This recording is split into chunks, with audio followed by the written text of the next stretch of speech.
Құрметті бауырлар, біз мерзімді қызметімізді аяқтап үйімізге ораламыз.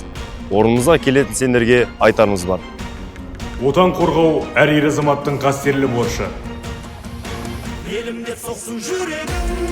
Даңқты қолбасшы Бауыржан Момышұлы айтқандай, ел үшін аянба, ерлігіңе сын, жұрт үшін аянба, жігіттігіңе сын. Әскер бізді, ел мен жерімізді қорғауға тәрбиелейді. Бұл бір жыл, жүректі жауынгер, ел қорғаны болуға берілген мүмкіндік.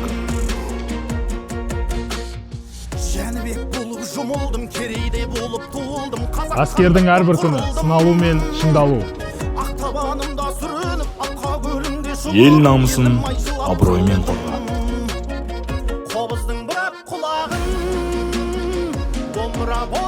Саспа, қорқпа, шегінбе.